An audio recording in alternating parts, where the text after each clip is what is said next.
It's probably like the 15th take, guys. Welcome to Financial Independence Retire Early. My name is Bird.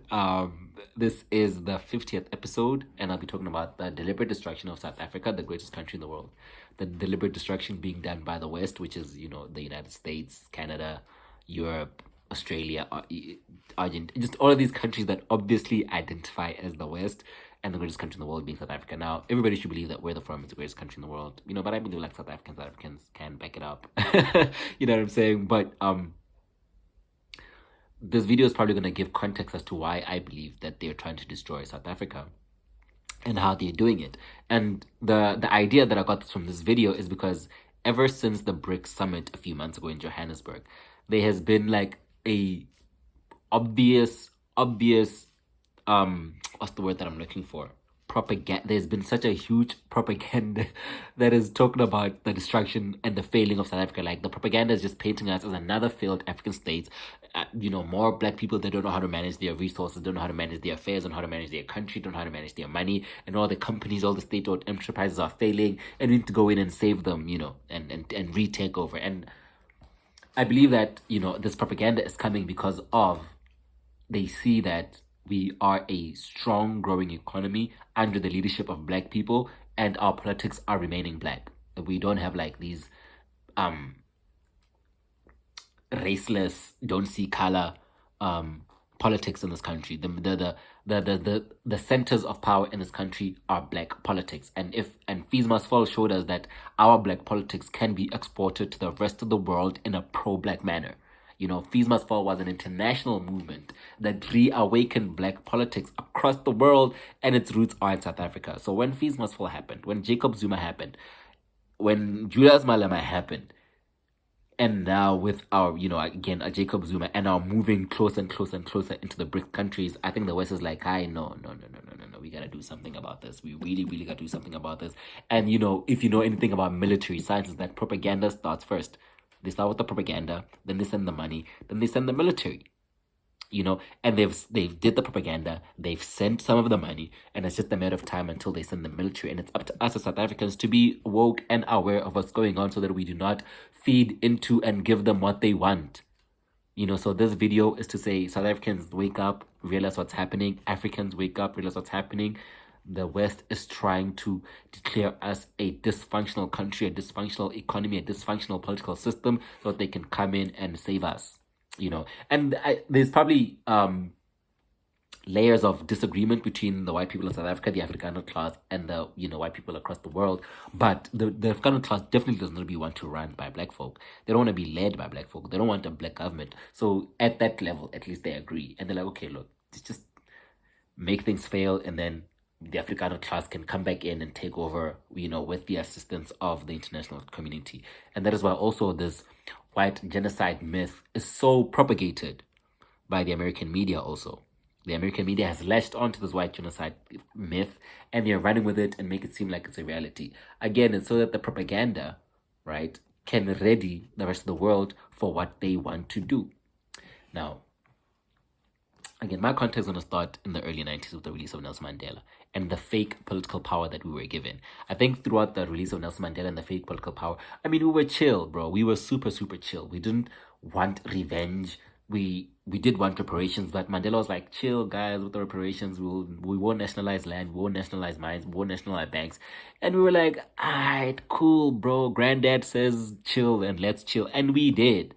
For the longest time we did, and we gave the benefit of the doubt to the white class in South Africa and to the rest of the world that over time they will do what's right. And they're not.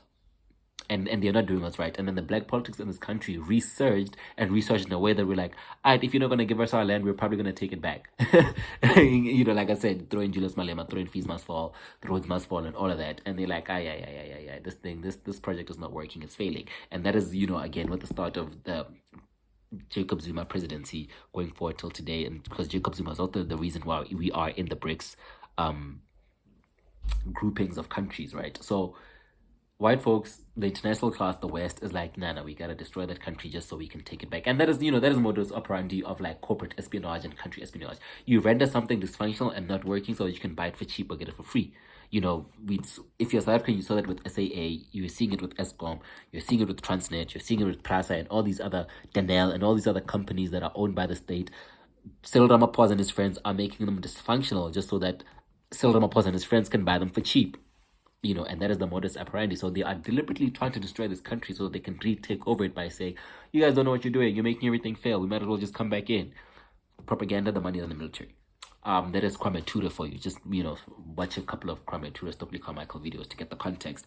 And it's not to say that some of these things that they're saying aren't rooted in reality. Again, Cyril Ramaphosa, who is the president of this country, is working alongside with them. And some of these things, yes, predate Cyril Ramaphosa. Like the crime and the corruption predates Cyril Ramaphosa. But even with corruption, you have the corrupter and the corruptee. And now all of our focus is on the corruptee and not on the corrupter. If somebody's bribing you, yes, we need to focus on the person getting the bribe, but who's also doing the bribing? You know what I'm saying? And all of our focus is on the person that are receiving the bribes and never on who's getting the bribing. But the crime and the corruption might predate Cyril Ramaphosa. But he's making it worse, and it's become worse under his leadership. The crime in this country has definitely become worse under Cyril Ramaphosa. The corruption in this country has definitely become worse under Cyril Ramaphosa, and it's deliberate so that they can say, see, you guys are failing. You've had this for 30 years. You've had this for 35 years. You don't know what you're doing. Because if you know that Cyril Ramaphosa is also trying to destroy the ANC. Just yesterday, the sheriff was at the ANC headquarters trying to take back the building that the ANC is headquartered in. How does the leading political party in the country that has been in power for 30 years not know how to manage its own finances and its own affairs? Because that is a microcosm of what they're doing to the country. That is a microcosm of what the leadership of the ANC and the Cyril Ramaphosa is doing to the country. They can't even manage the ANC, let alone the country. And the sheriffs, the white folks, are going to come and attach everything and take them back for free or for cheap. And that is exactly what is happening in this country. The West is deliberately trying to render us dysfunctional and not working so they can retake over. And yes, the Afrikaner might not necessarily be in total agreement, but the Afrikaner is not trying to be led by black folk anyway. So if the global white power structure can destroy South Africa for the local white power structure to take over with least bloodshed, then why not? I think they definitely agree there. They have a lot of places where they agree, even though they have parts where they don't agree. But the local white power structure is not trying to be led by black folk, and so they are in cahoots and working alongside the global white power structure to make this country dysfunctional so they can retake over it. And again, like I said, some of these things predate Ramaphosa, but Ramaphosa is making some of these things worse. But there is clear evidence. There's clear evidence that they do not want a black country to be rich, powerful. Hi, nephew. To be rich, powerful, and also lead the rest of the world. They do not want a black leadership, a black country to be rich, powerful, and provide leadership to the rest of the black world. And that is exactly what South Africa was doing. We were a rich country, we're a powerful country, and we were providing leadership to the rest of the black world. And they don't want that. So they want to make us dysfunctional so that we be like, look at them niggers. Them niggers don't know what they're doing. They ruined their country. We better take it back. And, the thing that is clear as day is the currency manipulation. Currency manipulation has apparently been happening since 2001. Right? And that is when, around the leadership of Thabo Mbeki, 2001, they have been deliberately destroying the value of our currency on a global scale because we know that GDP and all these things are measured in American dollars. So no matter how many rands you make, if the rand to dollar exchange keeps collapsing, you will never then be a dollar power or a dollar millionaire. You can make billions and billions of South African rands, but if the South African rand keeps going down, you will never then be called out on the global stage because everything on the global stage is counted in dollars. And that is what they've been doing for the past 20 years then, if we're going to 2001. They've been destroying our currency for the past 20 years. And all of these banks are European and American, working in cahoots with the white-owned banks in this country. And our president and our political leadership is doing nothing about it because they are bought. And that. So we have videos and videos of de Klerk saying, if Cyril Ramaphosa does what we agreed for him to do, then we won't have a problem. And de Klerk is the last white Afrikaner leadership. This is the local white power structure that I'm talking about. They have plans and agreements with Cyril Ramaphosa, who they trained and educated for him to... Videos, bro. There are videos of this guy saying it. So again, some of these things might predate Cyril Ramaphosa, but he is in cahoots with them because he believes that he can also own some of these companies. And bro, you're about to die, dog. Like, Cyril Ramaphosa, you're so old, bro. How much money do you fucking like, Joe, bruh? But anyway, it's like that one was in just stress. And the currency manipulation is like that is like the most obvious evidence that I can give, right? As to saying they do not want a strong, rich, wealthy, and powerful black country to take leadership on a global scale with black politics, because our politics are increasingly black. Again, EFF, Rhodes must fall, fees must fall, Jacob Zuma. You know, our politics are increasingly. Jacob Zuma is the first South African president who's saying, I'm going to solve the problems of black people. Yes, we have problems as a country. Everybody has problems as a country. But I also want to like specifically look at some of the problems that black people have, because we are the majority of the country. We are the natives, and we are the rightful owners of the economy and the land of this country. From the river to the sea. That's right. From the river to the sea. From the mines to the sky. We are the rightful owners, right? And we don't have any real participating power or voice, you know, and they want to decrease that as much as possible because they saw that, you know, over time, we are becoming more and more radicalized because we gave white folks the benefit of the doubt that they might, you know, not repatriate, but again, that word is eluding me, but, they, you know, they love it with American slavery, but they are not giving back any land. They are not giving back any economy. They just gave us crumbs with BEE, and we're getting tired of these crumbs because we want real redistribution of power. We want real redistribution of economic power. We want real redistribution of political power. We want real redistribution of the power levers of this country, right? And after 20, 30 years, we're like, nah, dog, these people aren't giving us back anything. Then we're going to try to take it, and we're going to take it legally. And they're like, oh, no. We got to destroy this country before anything happens. And we saw that, you know, we are a relatively politically stable country.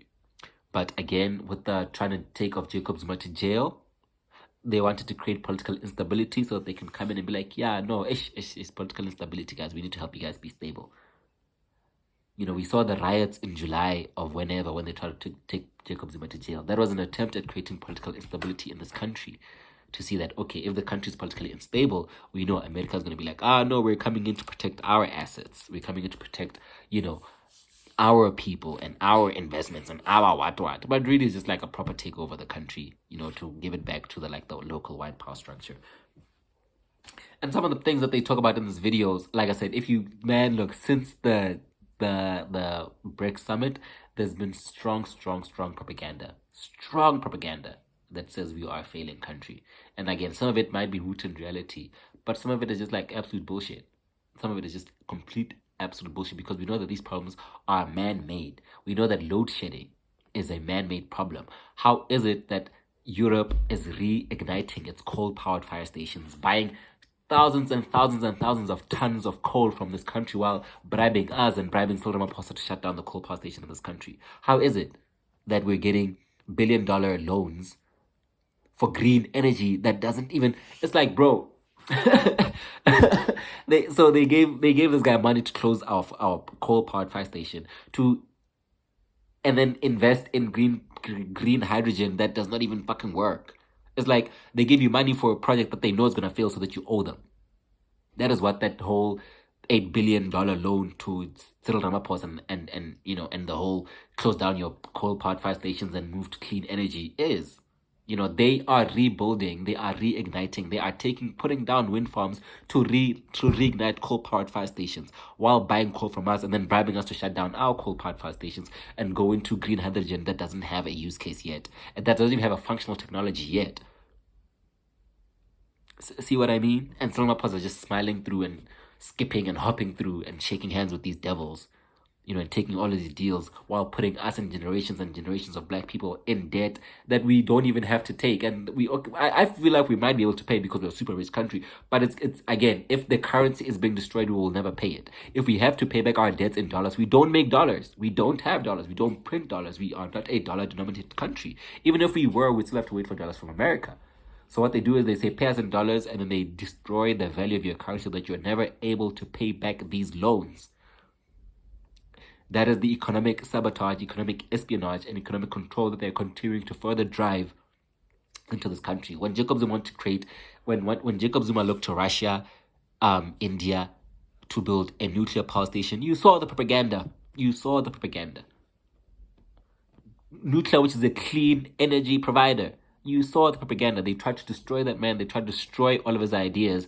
Yet, these are the same ideas they're trying to propagate now. And we know that energy, cheap electricity, is the core of a highly industrialized country. You cannot industrialize your country. You cannot create jobs. You cannot create manufacturing jobs. You cannot create industrial jobs without cheap electricity.